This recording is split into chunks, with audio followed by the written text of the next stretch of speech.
السلام علیکم ورحمۃ اللہ وبرکاتہ۔ الحمد للہ رب العالمین والصلاة والسلام علی سید الانبیاء والمرسلین وعلی آلہ واصحابہ اجمعین، اما بعد۔ اللہم صل علی سیدنا مولانا محمد مبارک وسلم، اللہم صل علی سیدنا مولانا محمد مبارک وسلم، اللہم صل علی سیدنا مولانا محمد مبارک وسلم۔ فاعوذ باللہ من الشیطان الرجیم، بسم اللہ الرحمن الرحیم۔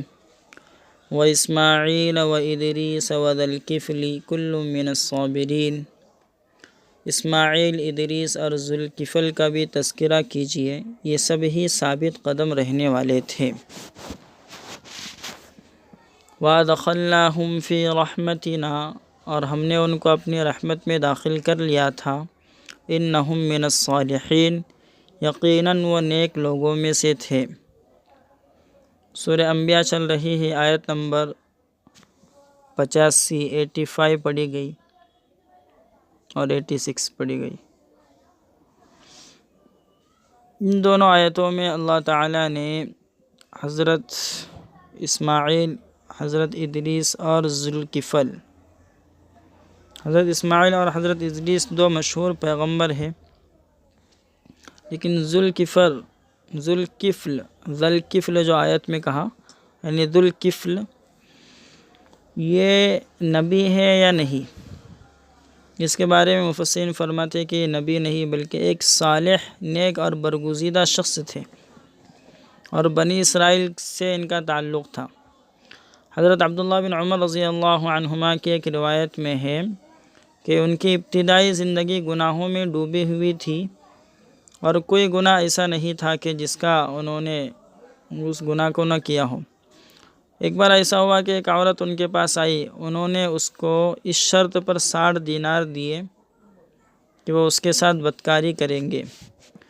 پھر جب وہ اس کام کے لیے اس طرح بیٹھے جیسے ایک مرد ایک عورت کے مقابلے میں بیٹھتا ہے، تو عورت رونے اور لرزنے لگی۔ ذوالکفل نے سبب پوچھا، رونے کی وجہ معلوم کی اور کہا کہ کیا میں نے تم کو اس پر مجبور کیا ہے؟ اس نے کہا نہیں، لیکن میں نے کبھی ایسی حرکت نہیں کی ہے، اور مجھ سے میری مجبوری اس کام کو، اس بدکاری کو کروا رہی ہے۔ ذوالکفل یہ سن کر اٹھ گئے اور اسے واپس کر دیا، اور قسم کھائی کہ اس کے بعد کبھی اللہ تعالیٰ کی نافرمانی نہیں کریں گے۔ اتفاق سے اسی دن ذوالکفل کا انتقال ہو گیا، اور صبح میں ان کے دروازے پر یہ تحریر لکھی ہوئی ملی، ان کے دروازے پر، ان اللہ قد غفر لذی الکفل، بے شک اللہ نے ذوالکفل کو معاف کر دیا ہے۔ امام ترمذی نے اس حدیث کو نقل کیا ہے اور اس کو حسن یعنی ایک درجے میں معتبر مانا ہے۔ اس لیے مفسرین کا خیال ہے کہ ذوالکفل اصل نام نہیں ہے، بلکہ ان بزرگ شخصیت کا لقب ہے جس کا مطلب ہے دوہرا اجر پانے والا، ڈبل ثواب پانے والا۔ قرآن مجید نے ان کو صبر کرنے والا بتلایا، کل من الصابرین۔ ذوالکفل یہ صبر کرنے والوں میں سے تھے، اور ان کا بڑا مجاہدہ تھا۔ گناہ کے پورے موقع ہونے کے باوجود اللہ سے ڈر کر وہ گناہ سے بچ گئے۔ اللہ تعالیٰ نے ان کو معاف کر دیا، اور اسی دن ان کا انتقال ہو گیا۔ تو ذوالکفل نبی نہیں تھے بلکہ نیک بزرگ شخص تھے۔ آگے فرمایا، وَذَنُّونِ إِذْ ذَهَبَ مُغَاضِبًا فَظَنَّ أَن لَّن نَّقْدِرَ عَلَيْهِ فَنَادَىٰ فِي الظُّلُمَاتِ أَن لَّا إِلَٰهَ إِلَّا أَنتَ سُبْحَانَكَ إِنِّي كُنتُ مِنَ الظَّالِمِينَ۔ اور مچھلی والے یونس کا ذکر کیجیے کہ وہ خفا ہو کر چل دیے، اور انہوں نے سمجھ لیا کہ ہم ان کی پکڑ نہیں کریں گے۔ پھر وہ تاریکیوں ہی میں فریاد کرنے لگے، آپ کے سوا کوئی معبود نہیں، آپ کی ذات ہر عیب سے پاک ہے، یقیناً میں قصوروار ہوں۔ فاستجبنا له ونجيناه من الغم وكذلك ننجي المؤمنين۔ چنانچہ ہم نے ان کی فریاد سن لی اور ان کو اس گھٹن سے نجات دے دی، اسی طرح ہم ایمان والوں کو بچا لیا کرتے ہیں۔ یہاں پر ذنون فرمایا، ذنون، نون کا مطلب ہے مچھلی، اور ذنون کا مطلب مچھلی والے۔ یہ حضرت یونس علیہ السلام کا لقب ہے۔ کیونکہ ان کو مچھلی نے نگل لیا تھا۔ ان کا واقعہ یوں ہے یونس علیہ السلام کا کہ وہ عراق کے شہر نینوا میں نبی بنا کر بھیجے گئے۔ انہوں نے قوم کو ایمان کی طرف دعوت دی، لیکن قوم کی طرف سے سرکشی اور انکار کا سلسلہ جاری رہا۔ آخر انہوں نے ان کے لیے بد دعا کی اور انہیں خبر دے دی کہ اللہ کی طرف سے ان پر عذاب بھیجا جائے گا۔ پھر عذاب کے آثار بھی ظاہر ہونے لگے۔ عام طور پر جب کسی قوم پر اللہ تعالیٰ کا عذاب نازل ہوتا ہے تو پیغمبر اور ان کے نیک لوگوں کو وہاں سے ہجرت کر جانے کا حکم ہوتا ہے۔ اس خیال سے حضرت یونس علیہ السلام وہاں سے نکل پڑے۔ ادھر صورتحال یہ پیش آئی کہ جب عذاب کے آثار ظاہر ہونے لگے تو پوری قوم نے مل کر دعا کی اور اللہ کے حضور خوب آہوزاری کی۔ بالآخر یہ عذاب ان سے ٹل گیا۔ ادھر حضرت یونس علیہ السلام نے دریائی راستے سے کسی طرف جانا چاہا اور کشتی میں سوار ہوئے، لیکن ہوا یوں کہ کشتی ڈولنے اور ہچکولے کھانے لگی۔ کشتی چلانے والی نے کہا کہ شاید کوئی غلام اپنے آقا سے بھاگ کر آیا ہے اور اسی کی نحوست سے ایسا ہو رہا ہے۔ اسے کشتی سے کود جانا چاہیے تاکہ اور لوگوں کی جان بچے۔ حضرت یونس علیہ السلام کو فوراً خیال ہوا کہ مجھے اللہ تعالیٰ کے حکم کا انتظار کرنا چاہیے تھا، میں اس سے پہلے ہی نکل آیا ہے، یہ میری خطا ہے۔ کہنے لگے کہ میں ہی وہ بھاگا ہوا غلام ہوں۔ چنانچہ یونس علیہ السلام دریا میں کود گئے اور اللہ کے حکم سے ایک مچھلی نے انہیں نگل لیا۔ پھر یہ اللہ کے حکم کے ماتحت ہی تھا یہ سب کچھ، اس لیے مچھلی کے پیٹ میں یونس علیہ السلام زندہ سلامت رہے اور وہی اللہ سے گیدہ و گزاری کرنے لگے کہ آپ کے سوا کوئی معبود نہیں اور میں خطا کار ہوں۔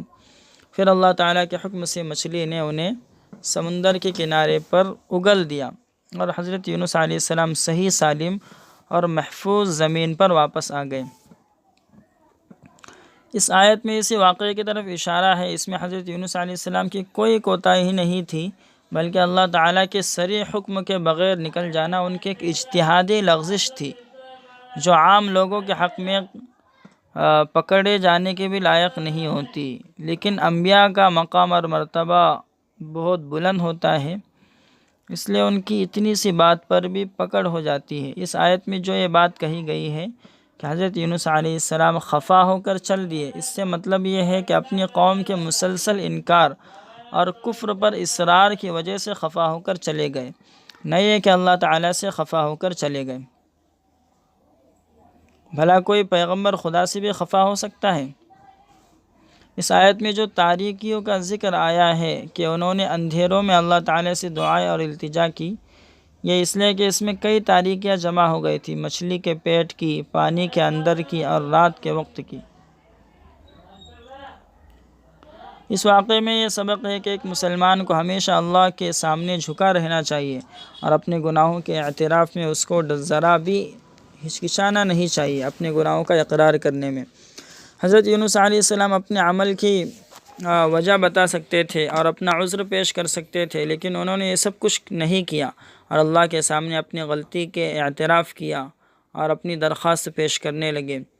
لا الہ الا انت سبحانک انی کنت من الظالمین۔ اللہ کے نبی کا ارشاد ہے کہ جب بھی کوئی مسلمان کسی ضرورت کے لیے ان الفاظ سے دعا کرے گا، اس کی دعا قبول کی جائیں گی۔ خود قرآن مجید میں اس دعا پر اللہ تعالیٰ کی قبولیت اور حضرت یونس علیہ السلام کو غم سے نجات عطا کرنے کا ذکر ہے، تو اس میں بھی اس بات کی طرف اشارہ موجود ہے۔ آگے فرمایا وَزَكَرِيَّا إِذْ نَادَى رَبَّهُ رَبِّ لَا تَذَرْنِي فَرْدًا وَأَنْتَ خَيْرُ الْوَارِثِينَ۔ اور زکریا کو بھی یاد کرو جب اس نے اپنے رب سے فریاد کی، اے میرے رب مجھے لاوارث نہ چھوڑیے اور آپ ہی سب سے بہتر وارث ہیں۔ فَاسْتَجَبْنَا لَهُ وَوَهَبْنَا لَهُ يَحْيَىٰ وَأَصْلَحْنَا لَهُ زَوْجَهُ إِنَّهُمْ كَانُوا يُسَارِعُونَ فِي الْخَيْرَاتِ وَيَدْعُونَنَا رَغَبًا وَرَهَبًا وَكَانُوا لَنَا خَاشِعِينَ۔ چنانچہ ہم نے ان کی دعا قبول کر لی، ان کو یحییٰ سے نوازا اور ان کے لیے ان کی بیوی کو بھی اچھا کر دیا۔ یہ سب اچھے کاموں کی طرف لپکتے تھے، امید اور خوف کے ساتھ ہم کو پکارا کرتے تھے اور ہمارے سامنے جھکے رہتے تھے۔ حضرت زکریا علیہ السلام کو اللہ نے بڑھاپے میں یحییٰ علیہ السلام اولاد نصیب فرمایا، اور ان کی بیوی جو بانجھ تھی یعنی اولاد دینے سے معذور تھی، اللہ نے ان کو بھی درست کر دیا۔ زکریا علیہ السلام نے دعا کہ اللہ نے ان کی دعا بھی قبول فرمائی۔ آگے فرمایا کہ یہ سب انبیاء جن کا اوپر ذکر آیا ہے، جیسے کہ داؤد، سلیمان، نوح، ابراہیم، اسماعیل، اسحاق، یعقوب اور ادریس، یہ جتنے بھی انبیاء کا، ایوب ہے، جتنے بھی نبیوں کا ذکر آیا ہے، یہ سب کے سب خیر کے کاموں میں بڑھ چڑھ کر حصہ لینے والے تھے، اللہ کو پکارتے تھے اور اللہ کے سامنے جھکتے تھے۔ پھر آگے کہا والتی احصنت فرجها فنفخنا فيها من روحنا وجعلناها وابنها آیة للعالمین، اور اس خاتون کا، اس عورت کا بھی ذکر کیجیے جس نے اپنی عصمت کی حفاظت کی، ہم نے اس میں اپنی طرف سے روح پھونک دی اور ہم نے اس کو اور اس کے بیٹے کو تمام دنیا والوں کے لیے نشانی بنا دیا۔ یہ حضرت مریم علیہ السلام جس نے اپنے عصمت کی، عزت کی حفاظت کی، حضرت مریم علیہ السلام کے بیٹے حضرت عیسیٰ علیہ السلام، اور اس میں اپنی روح پھونکنے سے مراد یہ ہے کہ عام لوگوں کی پیدائش ماں باپ کے واسطے سے ہوتی ہے، لیکن حضرت عیسیٰ علیہ السلام باپ کے واسطے کے بغیر پیدا ہوئے، اور اللہ تعالیٰ نے خصوصی طور پر حضرت جبرائیل علیہ السلام کو روح پھونکنے کے لیے مقرر کیا۔ اس کا اس آیت میں ذکر ہے کہ ہم نے اپنی طرف سے ان میں روح پھونک دی، اور ہم نے مریم اور عیسیٰ دونوں کو عالمین کے لیے یعنی تمام دنیا والوں کے لیے نشانی بنا دیا۔ ان هذه امتکم امۃ واحدۃ وانا ربکم فاعبدون، اے لوگو یہ تمہارا دین ہے، ایک ہی دین جس کو لے کر تمام انبیاء آتے رہے ہیں، اور میں ہی تم لوگوں کا رب ہوں، لہٰذا میری ہی عبادت کیا کرو۔ وَتَقَطَّعُوا أَمْرَهُمْ بَيْنَهُمْ كُلٌّ إِلَيْنَا رَاجِعُونَ، لیکن لوگوں نے آپس میں اپنے دین کے ٹکڑے ٹکڑے کر لیے، مگر سب ہماری ہی طرف واپس آئیں گے۔ فَمَن يَعْمَلْ مِنَ الصَّالِحَاتِ وَهُوَ مُؤْمِنٌ فَلَا كُفْرَانَ لِسَعْيِهِ وَإِنَّا لَهُ كَاتِبُونَ، پس جو نیک عمل کرے اور وہ مسلمان بھی ہو تو اس کی کوشش ضائع نہیں ہوں گی، اور ہم اس کو لکھتے جاتے ہیں۔ یعنی بظاہر ان آیتوں میں یہ کہا گیا کہ جو بھی نیک عمل کرے گا بشرطے کہ ایمان ہو تو اس کا نیک عمل ضائع نہیں جائے گا۔ اس لیے بظاہر کتنا بھی اچھا عمل ہو، اگر ایمان نہیں ہے تو آخرت میں اس پر کوئی ثواب نہیں ملے گا، بھلے دنیا میں مل جائے لیکن آخرت میں نہیں ملے گا۔ کافروں کے نیک اعمال کا یعنی جو ظاہری طور پر اچھے کام سمجھے جاتے ہیں، مدد کرنا، کسی کے خیر خیرات کرنا، اسے کافروں کے ان اچھے کرموں کا پھل دنیا ہی میں ملتا ہے، آخرت میں ان کا کوئی حصہ نہیں۔ آگے فرمایا وَحَرَامٌ عَلَىٰ قَرْيَةٍ أَهْلَكْنَاهَا أَنَّهُمْ لَا يَرْجِعُونَ، اور جس بستی کے رہنے والوں کو ہم نے ہلاک کر دیا ہے ان کے لیے ناممکن ہے کہ وہ دنیا میں لوٹ کر آئے۔ حَتَّى إِذَا فُتِحَتْ يَأْجُوجُ وَمَأْجُوجُ وَهُمْ مِن كُلِّ حَدَبٍ يَنْسِلُونَ،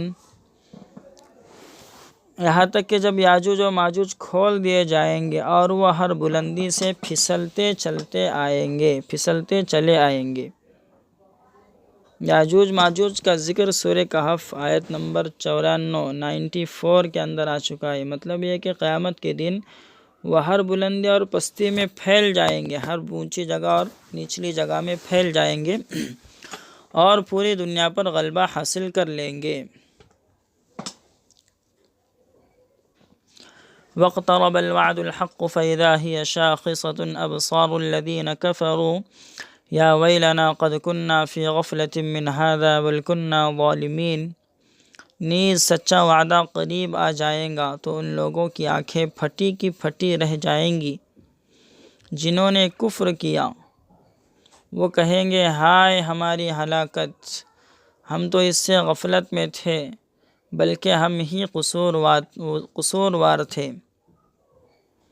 انکم وما تعبدون من دون اللہ حصب جہنم انتم لہا واردون، اے ایمان نہ لانے والو، یقیناً تم لوگ اور اللہ کے سوا وہ تمام چیزیں جن کی تم پوجا کرتے ہو دوزخ کا ایندھن ہے، تم کو اسی میں داخل ہونا ہے۔ لو کان ہؤلاء آلہۃ ما وردوها وکل فیہا خالدون، اگر واقعی یہ معبود ہوتے تو جہنم میں نہ جھونکے جاتے اور سب کے سب اسی میں ہمیشہ ہمیش پڑے رہیں گے۔ لو کان ہؤلاء آلہۃ ما وردوها وکل فیہا خالدون، اگر یہ واقعی معبود ہوتے تو جہنم میں نہ جھونکے جاتے اور سب کے سب اسی میں ہمیشہ ہمیش پڑے رہیں گے۔ لہم فیہا زفیر وہم فیہا لا یسمعون، جہنم میں ان لوگوں کا شور و غل ہوگا اور وہ اس میں کچھ بھی نہیں سن پائیں گے۔ ان الذین سبقت لہم منا الحسنی اولئک عنہا مبعدون، جن کے لیے ہماری طرف سے بہتر انجام کا فیصلہ ہو چکا ہے، یعنی ایمان والے، وہ دوزخ سے دور رکھے جائیں گے۔ لا یسمعون حسیسہا، وہ جنت میں جانے کے بعد اس کی آہٹ بھی نہ سنیں گے۔ وہم فیما اشتہت انفسہم خالدون، اور وہ ہمیشہ اپنی من پسند چیزوں میں رہیں گے۔ لا يحزنهم الفزع الأكبر وتتلقاهم الملائکہ ھذا یومکم الذی کنتم توعدون، ان کو قیامت کی بڑی گھبراہٹ بھی پریشانی میں نہ ڈالیں گی، اور فرشتے یہ کہتے ہوئے ان کا استقبال کریں گے، یہی تمہارا وہ دن ہے جس کا تم سے وعدہ کیا جاتا تھا۔ یوم نطوی السماء کطی السجل للکتب، اس دن ہم آسمان کو اس طرح لپیٹ دیں گے جیسے لکھے ہوئے کاغذات کو فائل میں لپیٹ دیا جاتا ہے۔ کما بدأنا اول خلق نعیدہ وعدا علینا انا کنا فاعلین،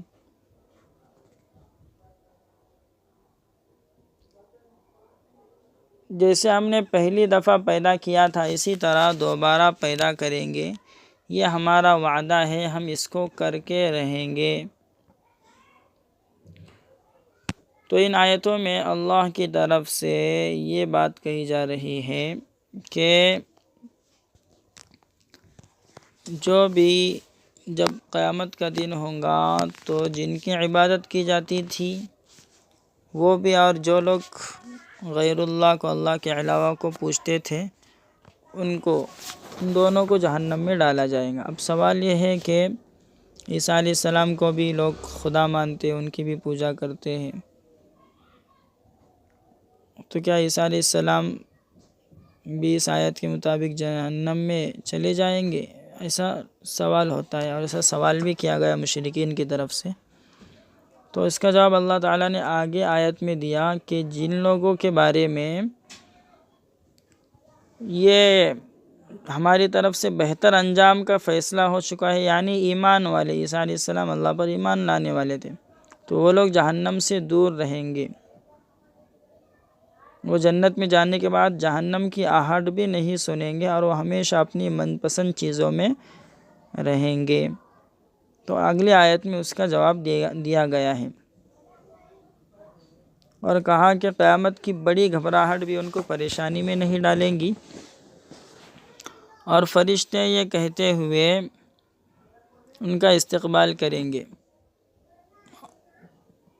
کہ یہی تمہارا وہ دن ہے جس کا تم سے وعدہ کیا گیا تھا۔ پھر اگلی آیت میں کہا کہ اس دن ہم آسمان کو اس طرح لپیٹ دیں گے جیسے لکھے ہوئے کاغذات کو فائل میں لپیٹ دیا جاتا ہے، لکھے ہوئے کاغذات کو جس طریقے سے فائل میں لپیٹ دیا جاتا ہے، اسی طرح اللہ تعالیٰ لپیٹ دیں گے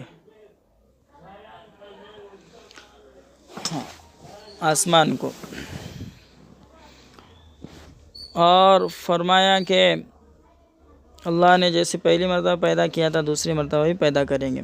وَلَقَدْ كَتَبْنَا فِي الزَّبُورِ مِن بَعْدِ الذِّكْرِ أَنَّ الْأَرْضَ يَرِثُهَا عِبَادِيَ الصَّالِحُونَ، اور ہم ذکر یعنی لوح محفوظ میں لکھنے کے بعد زبور یعنی آسمانی کتابوں میں بھی لکھ چکے ہیں کہ میرے نیک بندے ہی جنت کی زمین کے وارث ہوں گے۔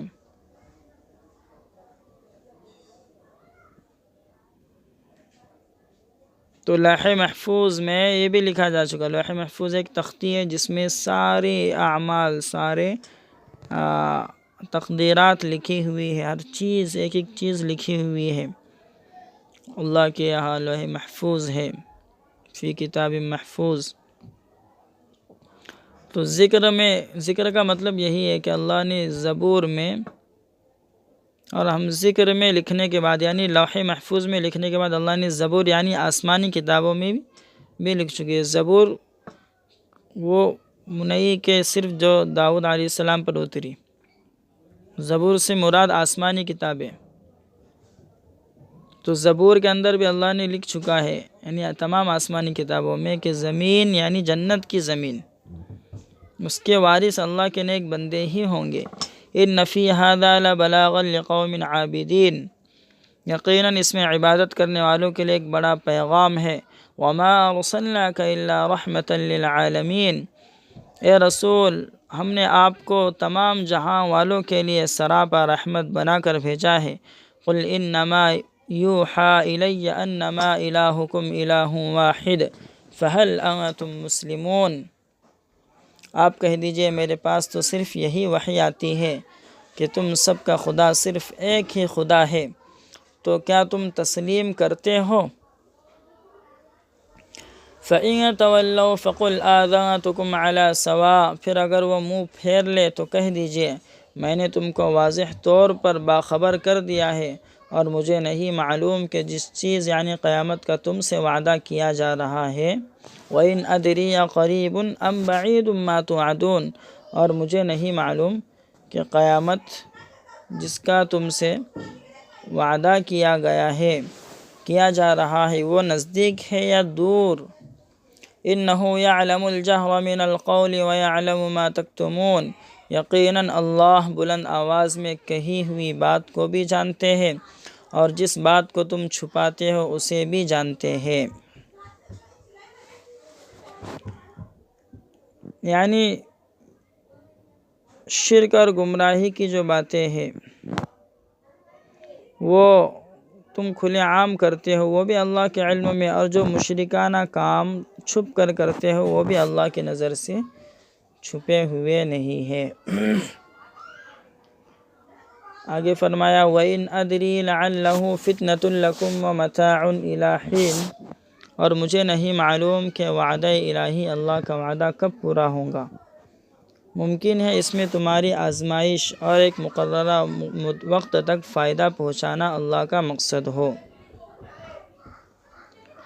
قل قال رب احکم بالحق وربنا الرحمن المستعان على ما تصفون،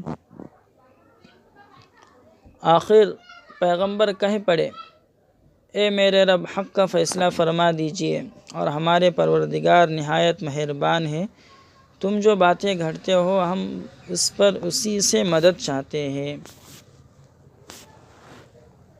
تو یہ سورہ انبیاء مکمل ہوئی۔ سورہ انبیاء میں زیادہ تر نبیوں کا ذکر آیا ہے، اس لیے سورت کا نام سورہ انبیاء ہے۔ اس کے اندر جیسے کہ اللہ کے نبی صلی اللہ علیہ وسلم کو سارے عالمین کے لیے رحمت بنا کر بھیجا گیا، ابھی آیت آپ نے سنی، اس کا ترجمہ بھی سن لیا، اور حضرت ایوب علیہ السلام کے واقعات کو اور یونس علیہ السلام کے ذوالکفل جو کہ نبی تو نہیں تھے لیکن اللہ کے نیک بندے تھے، ان کے واقعات سنے، سلیمان اور داؤد ان دونوں کے واقعات سنے۔ سلیمان علیہ السلام کے لیے جنات اور شیطانوں کو مسخر کر دیا تھا، یعنی ان کے تابع کر دیا گیا تھا۔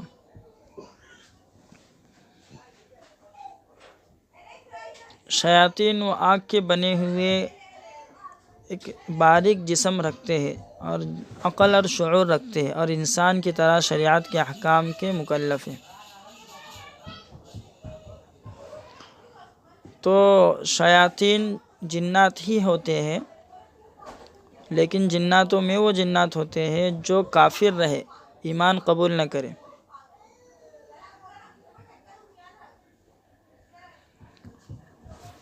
تو اس جو آیت میں کہا گیا ہے سلیمان علیہ السلام کے لیے شیاطین کو تابع کر دیا تھا، وہ اس لیے کہ شیاطین جو کافر ہوتے ہیں وہ ہر دھرم ہوتے ہیں، ضدی ہوتے ہیں، تو سارے جنات ہی ان کے تابع تھے، لیکن خاص کر کے جو شیاطین تھے جنات میں، یعنی کافر تھے جناتوں میں، وہ بھی حضرت سلیمان علیہ السلام کے تابع فرمان تھے اور ان کے انڈر میں چلتے تھے، اور وہ سمندروں سے، دریاؤں میں ڈبکی لگا کر سلیمان علیہ السلام کے لیے جواہرات نکال کر لاتے تھے۔ اس کے علاوہ اور دوسرے بھی بعض کام کرتے تھے۔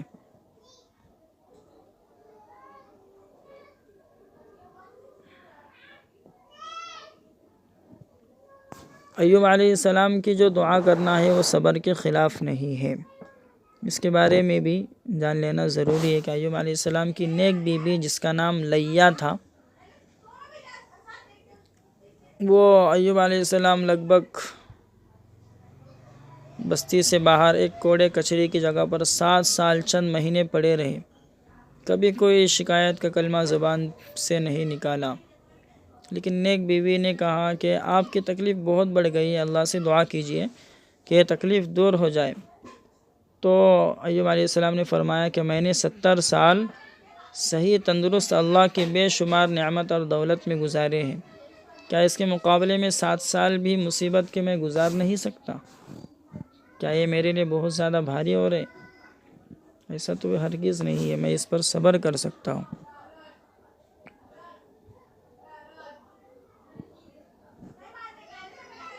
لیکن ایسا کوئی سبب پیش آیا جس کی وجہ سے ایوب علیہ السلام نے دعا کی، اور یہ دعا تھی بے صبری اور شکایت کے کوئی کلمات اس کے اندر نہیں تھے۔ اس لیے اللہ نے قرآن مجید میں ایوب علیہ السلام کے بارے میں فرمایا اِنَّا وَجَدْنَاهُ صَابِرًا، ہم نے ایوب کو صبر کرنے والا پایا۔ عبداللہ بن عباس رضی اللہ عنہما سے روایت ہے کہ جب ایوب علیہ السلام کی دعا قبول ہوئی اور ان کو حکم ہوا کہ زمین پر ایڑ لگائیے، یعنی زمین پر اپنے پیر کو رگڑیے، ایڑ لگائیے، یہاں سے صاف پانی کا چشمہ پھوٹے گا، اس سے غسل کرنا ہے اور اس کا پانی پینا ہے، تو یہ ساری بیماری جو تم کو لگی ہے وہ سب ختم ہو جائیں گی۔ حضرت ایوب علیہ السلام نے اس کے مطابق کیا، پورا بدن جو زخموں سے چور تھا اور ہڈیوں کے علاوہ کچھ نہ رہا تھا، اس چشمے کے پانی سے غسل کرتے ہی سارا بدن، کھال اور بال یکایک اپنی اصلی حالت پر آ گئے۔ اللہ تعالیٰ نے ان کے لیے جنت کا ایک لباس بھیج دیا، وہ انہوں نے پہنا اور اس کوڑے کچرے سے الگ ہو کر ایک گوشے میں بیٹھ گئے، ایک الگ جگہ میں بیٹھ گئے۔ نیک بیوی اپنی عادت کے مطابق ان کی خبر گیری، ان کی تلاش کرتے ہوئے ان کے خیال رکھنے کے لیے آئی، تو ان کو اپنی جگہ پر نہ پا کر رونے لگی۔ ایوب علیہ السلام جو ایک جگہ بیٹھے ہوئے تھے کونے میں، ان کو نہیں پہچانا ایوب علیہ السلام کو ان کی بیوی نے، اس لیے کہ حالت بدل چکی تھی۔ تو ان کی بیوی انہی سے پوچھنے لگی کہ خدا کے بندے، کیا تمہیں معلوم ہے کہ وہ بیمار مبتلا جو یہاں پڑا رہتا تھا کہاں چلا گیا؟ کیا کتوں یا بھیڑیوں نے اسے کھا لیا؟ اور کچھ دیر تک اس بارے میں وہ ان سے بات چیت کرتی رہی۔ یہ سب سن کر ایوب علیہ السلام نے ان کو بتلایا کہ میں ہی ایوب ہوں، مگر نیک بیوی نے اب تک بھی نہیں پہچانا۔ کہنے لگی کہ اللہ کے بندے، کیا آپ میرے ساتھ مذاق کرتے ہیں؟ تو ایوب علیہ السلام نے پھر فرمایا کہ غور کرو، میں ہی ایوب ہوں، اللہ تعالیٰ نے میری دعا قبول فرما لی اور میرا بدن دوبارہ سے درست کیا۔ ابن عباس رضی اللہ عنہما فرماتے ہیں کہ اللہ تعالیٰ نے اس کے بعد میں ان کا مال و دولت بھی ان کو واپس دے دیا، اور اولاد بھی، اور اولاد کی تعداد کے برابر ایکسٹرا اولاد بھی دے دی۔ ابن مسعود عبداللہ بن مسعود رضی اللہ عنہ فرماتے ہیں کہ حضرت ایوب علیہ السلام کے 7 لڑکے 7 لڑکیاں تھیں. اس آزمائش کے زمانے میں یہ سب مر گئے تھے. جب اللہ نے ان کو عافیت دی تو ان کو بھی دوبارہ زندہ کر دیا، اور ان کی بیوی سے نئی اولاد بھی اتنی ہی اور پیدا ہو گئی. تو یہ ایوب علیہ السلام کا تفصیلی واقعہ اس طریقے سے ہے.